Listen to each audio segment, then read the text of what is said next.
जय हिंद। स्वागत है आपका हमारे इस ई पाठशाला सेंटर यूट्यूब चैनल में। आज हम पढ़ने वाले हैं टाइप ऑफ कंप्यूटर। इससे पहले हमने एक पीढ़ी के बारे में चर्चा किया था कि कंप्यूटर के कितने पीढ़ी है, तो हमने 5 पीढ़ी तक चर्चा किया था। आज हम इसके प्रकार के बारे में चर्चा करेंगे और ये आपके हॉस्टल वार्डन परीक्षा की तैयारी के लिए बहुत ही इंपॉर्टेंट है। ठीक है, तो ये आपका फ्री क्लास है, इसमें आपका एक पैसा नहीं लगने वाला है। केवल आप क्लास ज्वाइन कीजिए, है ना, यूट्यूब में चैनल सब्सक्राइब कीजिए और पढ़िए। इसको इतना डिटेल से पढ़ाएंगे ना, आप पढ़ते पढ़ते थक जाओगे, इतना डिटेल से पढ़ाएंगे इस कंप्यूटर को। ठीक है, डिटेल साथ में व्यापम पीएससी के पूछे गए प्रश्न, उसके साथ ही जो रेलवे और एसएससी में जो प्रश्न पूछे गए कंप्यूटर से, वो प्रश्न आपको पूछा जाएगा। क्योंकि ये हॉस्टल वार्डन में ये आपके क्वालिफाई नंबर है, 30 में से आपको 15 बनाने ही बनाने हैं, और जितने ज्यादा बनाओगे आपका मेरिट सूची में नाम आने की पूर्ण चांस हो जाएगी, क्योंकि इसका भी नंबर आपके मेरिट सूची में जुड़ने वाला है।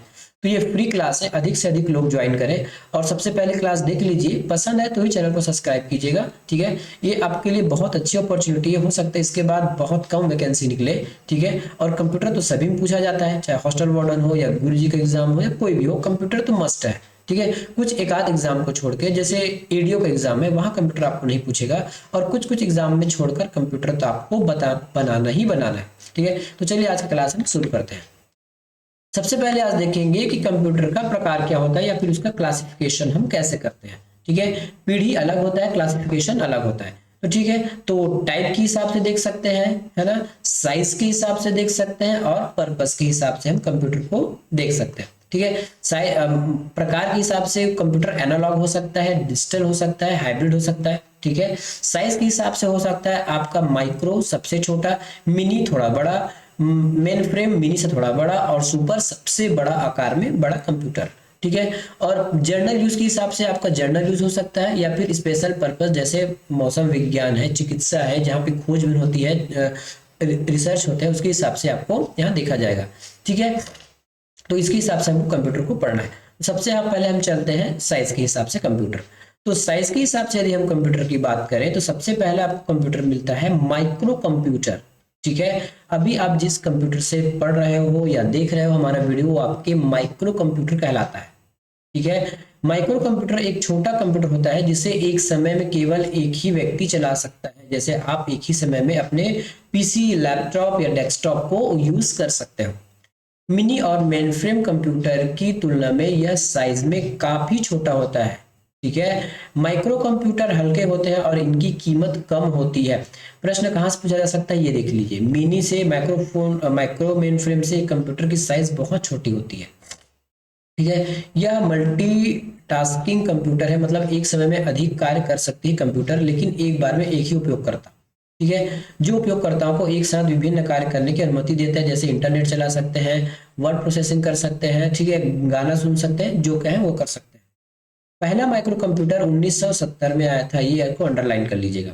ठीक है, 1970 के दशक में विकसित किया गया था। इन कंप्यूटर का उपयोग आपके माइक्रोवेव, टेलीविजन, रेफ्रिजरेटर जैसे घरेलू उपकरण में किया जाता है। देखिए, कंप्यूटर जनरली ये नहीं होता कि आप जिस पर काम कर रहे हैं, लैपटॉप, डेस्कटॉप को कंप्यूटर कहा जाए। हर वो मशीनें जो स्वयं काम करती है, सबको हम कंप्यूटर के नाम से ही जानते हैं। ठीक है, दुनिया का सबसे पहला माइक्रो कंप्यूटर में माइक्रेल था, जिसे इंटेल 808 माइक्रो प्रोसेसर का उपयोग करके बनाया गया था। तो ये प्रश्न में भी आपसे पूछा जा सकता है कि पहला माइक्रो कंप्यूटर कौन सा था, तो मिक्रल था, जो इंटेल 808 के माइक्रो प्रोसेसर पर चलता था।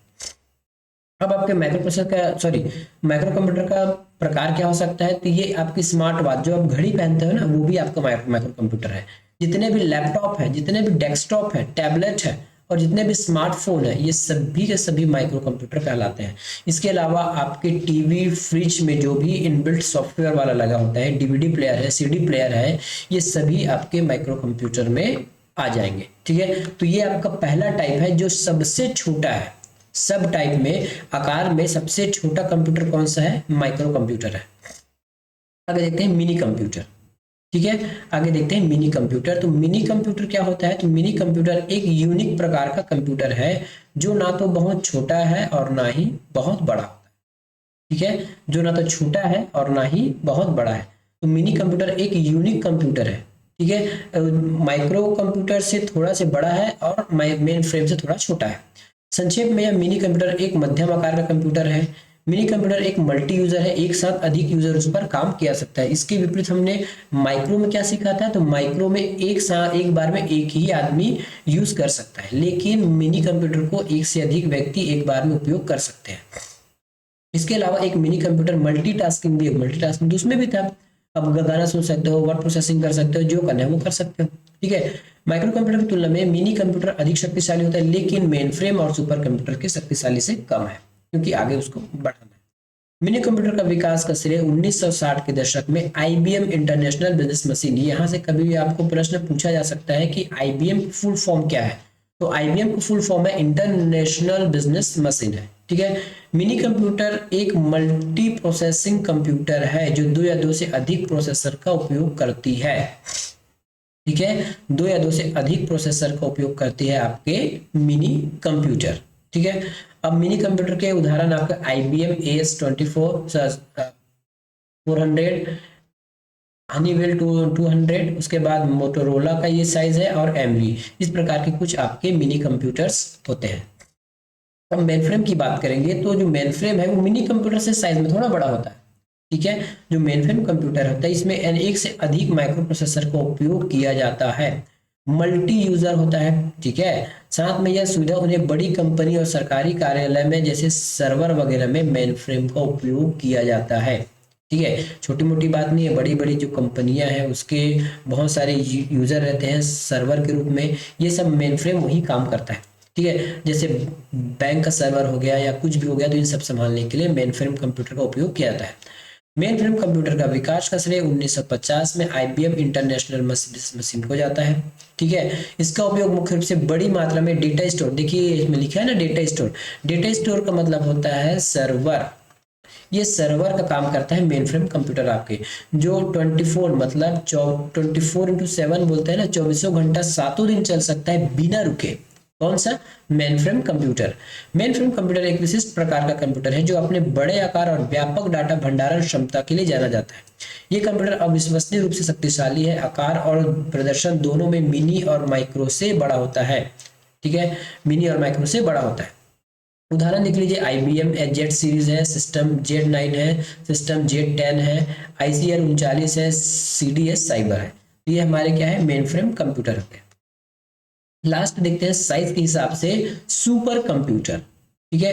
तो सुपर कंप्यूटर का आकार दृष्टि से सबसे बड़ा, अभी तक हमने मिनी पढ़ा, माइक्रो पढ़ा, मेन फ्रेम पढ़ा, उन सबसे बड़ा ये देख लीजिए, ये भी मेन सुपर कंप्यूटर है। ये अत्याधिक कुशल मशीन है जो एक कम समय में कार्य पूरा कर लेती है। सुपर कंप्यूटर का प्राथमिक उद्देश्य डेटा तथा बड़ी मात्रा में डेटा को प्रोसेस करना होता है। ये कंप्यूटर अविश्वसनीय रूप से उन्नत होते हैं, मतलब इतना ज्यादा टेक्नोलॉजी से भरा हुआ है कि पलक झपकते ही सब काम कर लेता है। जैसे आपके मौसम विज्ञान है, मौसम विज्ञान को पता करना, आंधी तूफान गरज वर्षा, इन सब के लिए आता है आपका सुपर कंप्यूटर, है ना। ये सर्वर के लिए नहीं होता, ये अधिक जो असाधारण कार्य है उसको करने के लिए हमारे सुपर कंप्यूटर का उपयोग किया जाता है। सुपर कंप्यूटर का उपयोग वैज्ञानिक और इंजीनियरिंग में किया जाता है। वैज्ञानिकों ने जो खोज करते हैं, बहुत सारे स्पेस के कुछ कार्यक्रम है या वहां की खोजबीन करने, उसमें आपके सुपर कंप्यूटर यूज होते हैं। मौसम का पूर्वानुमान, परमाणु ऊर्जा अनुसंधान आदि में सुपर कंप्यूटर का उपयोग किया जाता है। पहला सुपर कंप्यूटर 1976 में रोजर क्रे द्वारा विकसित किया गया था। इसका उपयोग चिकित्सा परीक्षणों के लिए भी किया जाता है। किसका? सुपर कंप्यूटर का।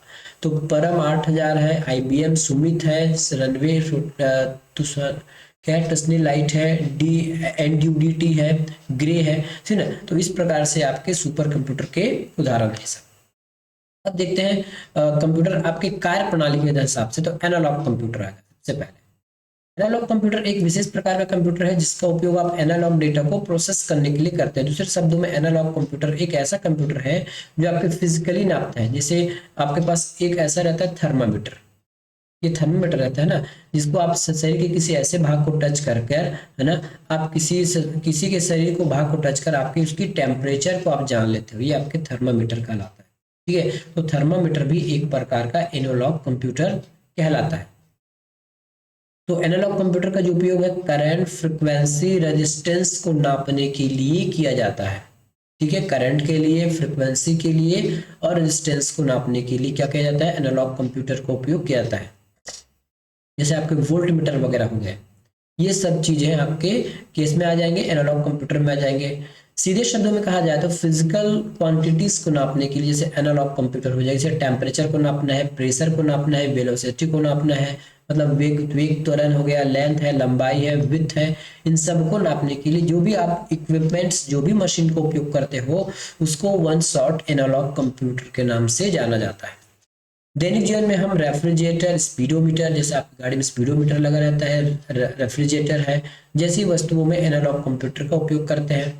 इन प्रणालियों का उपयोग आप विमान, सबमरीन जैसे वाहनों में भी किया जाता है। जैसे सबमरीन जो है पानी के नीचे रहता है, ये देखिए, ये जैसे पानी है, ठीक है, ये पानी है और इस पानी के नीचे एक सबमरीन रहता है। तो इस सबमरीन को चलाने के लिए, उससे कुछ जानकारी लेने के लिए, कितना दाब है, कितना ताप है, इन सब की जानकारी के लिए हमको एनालॉग कंप्यूटर की आवश्यकता होती है।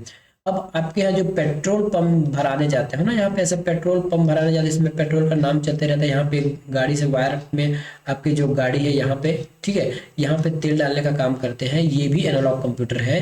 क्योंकि यहाँ पे अमाउंट सेट करने के बाद यहाँ से जितना लिक्विड निकलता है, लिक्विड मतलब आपका पेट्रोल निकलता है, उसको काउंट कर करके यहाँ ये दर्शाते रहता है और पूरा निकलने के बाद ये स्टॉप हो जाता है।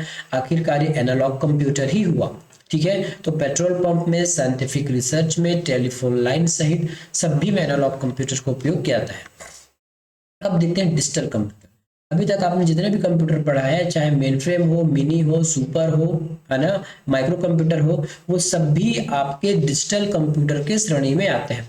डिजिटल कंप्यूटर काम कैसे करता है, एनालॉग के विपरीत, एनालॉग आपको ताप दाब प्रेशर चाहिए उसको इनपुट के रूप में, लेकिन जो डिजिटल कंप्यूटर है वो आपके बाइनरी डिजिट 0 और 1 पर काम करता है। 0 का मतलब होता है ऑफ, है ना, और 1 का मतलब होता है ऑन, ठीक है। तो डिजिटल कंप्यूटर जो है आपके बाइनरी के 0 1 में चलते हैं, इसलिए इसको बाइनरी कंप्यूटर के भी नाम से जाना जाता है। याद रखिए, डिजिटल कंप्यूटर को बाइनरी कंप्यूटर के नाम से भी जाना जाता है, बाइनरी कंप्यूटर के नाम से भी जाना जाता है। किसी भी कार्य को करने के लिए एक डिजिटल कंप्यूटर 0 1 का उपयोग करता है, क्योंकि यह केवल 0 और 1 को ही समझ सकता है। आपका डिजिटल कंप्यूटर मतलब 0 1, जिसको हम मशीन लैंग्वेज भी कहते हैं, 0 और 1 को मशीन लैंग्वेज के नाम से जाना जाता है। आपके ABCD को कंप्यूटर नहीं समझता है, केवल 0 1 1 और ऑफ सिग्नल है, 0 और 1 से दर्शाया गया है। मतलब एक बार सिग्नल जला, एक बार सिग्नल नहीं गया, या फिर एक बार पावर में रहा, दूसरी बार पावर में नहीं रहा। इसको हम क्या कहते हैं, मशीन लैंग्वेज कहते हैं। डिजिटल कंप्यूटर में स्टोरेज डिवाइस होते हैं, उन्हें बड़ी मात्रा में डेटा को स्टोर करते हैं। जैसे आपका कंप्यूटर हो गया, लैपटॉप हो गया, आपका फोन हो गया, बाकी सुपर कंप्यूटर हो गया, मेन फ्रेम कंप्यूटर हो गया, सब में आपके क्या होता है, डिजिटल डेटा को स्टोर करके रखा जाता है। जबकि एनालॉग कंप्यूटर में आपका स्टोरेज नहीं होता, वो कुछ समय के बाद हट जाता है। वर्तमान समय में डिजिटल कंप्यूटर केवल मैथमेटिकल ऑपरेशन तक ही सीमित नहीं, ये विभिन्न कार्य भी करते हैं। मतलब पहले के कंप्यूटर केवल जोड़ घटाव गुना भाग ही करते थे, लेकिन अभी आप गाना सुन सकते हो, डिजाइनिंग कर सकते हो, क्या नहीं कर सकते, है ना, एक जो एक इंसान नहीं कर सकता वो सब कुछ आपके मशीन करके दे रहा है, वो आपका डिजिटल कंप्यूटर है। साथ में अब आपको हाइब्रिड कंप्यूटर भी मिलेंगे, मतलब जो एनालॉग भी होगा और डिजिटल भी होगा, ठीक है। इन दोनों के मिक्सअप को हम कहते हैं हाइब्रिड। नाम से ही पता है हाइब्रिड कंप्यूटर। हाइब्रिड कंप्यूटर एक अनोखा कंप्यूटर है जो एनालॉग और डिजिटल दोनों की विशेषता को दर्शाता है, ठीक है। हाइब्रिड कंप्यूटर का उपयोग करने पर आपका प्राथमिक उद्देश्य होता है कैलकुलेशन को ठीक करना, आसान करना, या उन जटिल गणित गणनाओं को संभालने में उत्कृष्ट होता है जो हाई लेवल रेंज के होते हैं। जैसे अब क्या कर सकते हैं, इसमें हाइब्रिड कंप्यूटर में आपका आ जाएगा पेट्रोल पंप, ठीक है। पेट्रोल पंप में जितना भी आपके जो पेट्रोल निकलता है उसको एक वो एनालॉग के रूप में नापता है कि कितना लीटर निकला, और उसको यहाँ पे ना डिजिटल रूप में दिखा देता है ऊपर स्क्रीन में। तो ये हमारा डिजिटल कंप्यूटर हो गया, मतलब हाइब्रिड कंप्यूटर हो गया। एरोप्लेन है, हॉस्पिटल वगैरह है, ठीक है। साइंटिफिक जैसे आपके ECG मशीन होते हैं ना, ECG मशीन, ये भी एक कंप्यूटर है। ये आपके दिल के धड़कन के जो हार्ट बीट को भी नापता है, ये फिजिकल है ना हार्ट बीट, तो ये भी डिजिटल, ये हाइब्रिड कंप्यूटर हो गया। मतलब एनालॉग सिग्नल्स को इनपुट में लेता है और आपको डिजिटली आउटपुट दे देता है, ये होता है हमारा हाइब्रिड कंप्यूटर, ठीक है। अब देखते हैं वर्क स्टेशन क्या होता है। वर्क स्टेशन क्या होता है, तो कंप्यूटर एक विशेष प्रकार का कंप्यूटर है जो नियमित कंप्यूटर की तुलना में हाई प्रोसेसिंग प्रदान करता है, हाई प्रोसेसिंग पावर प्रदान करता है। आप एक स्टैंडर्ड कंप्यूटर की तुलना में वर्क स्टेशन पर अधिक कार्य पूरा कर सकते हो। वर्क स्टेशन में एक शक्तिशाली माइक्रो प्रोसेसर, बड़ी मात्रा में रैम, हाई स्पीड ग्राफिक्स वगैरह डले होते हैं। तो ये बहुत हाई स्पीड काम करने के लिए होती है, जिसमें अधिक 3D एनिमेशन, साउंड कार्ड वगैरह सब कुछ लगा होता है। ये वर्क स्टेशन कंप्यूटर होता है। ठीक है, अब देखिए पर्सनल कंप्यूटर, आपके पर्सनल यूज के लिए जो कंप्यूटर होता है उसको हम क्या कहते हैं, पर्सनल कंप्यूटर के नाम से जाना जाता है। तो ये पर्सनल कंप्यूटर में सबसे पहले देख लीजिए डेस्कटॉप आता है। ठीक है, अब ये आपके कोई प्रकार नहीं है, बस इसको डिवाइड कर दिया गया है। ठीक है, तो आपके जितने भी डेस्कटॉप हैं, लैपटॉप है, डेस्कटॉप, लैपटॉप, टैबलेट, स्मार्टफोन, ये सभी के सभी आपके पर्सनल कंप्यूटर में आते हैं। ठीक है, और पर्सनल कंप्यूटर या ज़्यादा और इसको डिफाइन किया जाए तो ये आपके माइक्रो कंप्यूटर को ही लगभग हम पर्सनल कंप्यूटर के नाम से जानते हैं। ठीक है, माइक्रो कंप्यूटर जो आप घर में उपयोग करते हैं वही माइक्रो कंप्यूटर है, वही पर्सनल कंप्यूटर है, बस उसको उपयोग के आधार पर आपको अलग अलग बताया जाता है। एग्जाम में बहुत ऐसे कम पूछेगा आपको पर्सनल कंप्यूटर क्या होगा। ठीक है, आपको mini, micro, super computer, hybrid, analogue, digital, यहाँ से प्रश्न अधिक बनेंगे। ठीक है, तो पर्सनल कंप्यूटर जिसको पीसी भी कहा जाता है, ठीक है, एक छोटा किफायती कंप्यूटर है जिसका उपयोग किसी भी व्यक्ति द्वारा एक निश्चित समय पर किया जाता है। इस कंप्यूटर का निर्माण कार्य को उद्देश्य के लिए, मतलब छोटा छोटा काम के लिए इसको, जैसे ऑफिस में काम हो गया है ना, ऑफिस में काम हो गया, छोटा मोटा आपके घर में काम है, इसलिए कंप्यूटर इस कोई ज्यादा भारी वर्क नहीं करती है, सिंपल आपके काम को थोड़ा बहुत आसान करता है, आपकी पढ़ाई के लिए, रिकॉर्डिंग के लिए, टाइपिंग के लिए। ठीक है, इसमें सिंपल क्या होता है, आपका सेंट्रल प्रोसेसिंग एक होगा, एक सीपीयू होगा, कुछ मेमोरी होंगे, ये कुछ मेमोरी आपको स्टोर करने के लिए आउटपुट डिवाइस जैसे प्रिंटर और कीबोर्ड, सॉरी प्रिंटर और आउटपुट के लिए स्पीकर, प्रिंटर और मॉनिटर। इसी प्रकार के इनपुट के लिए आपका क्या होगा, माउस, कीबोर्ड, ज्यादा से ज्यादा आपका स्कैनर। ठीक है, तो इतने में ही आपका पीसी खत्म हो जाता है, और कुछ स्टोरेज डिवाइस के लिए हार्ड डिस्क वगैरह और पेन ड्राइव। तो ये होता है आपके पर्सनल कंप्यूटर।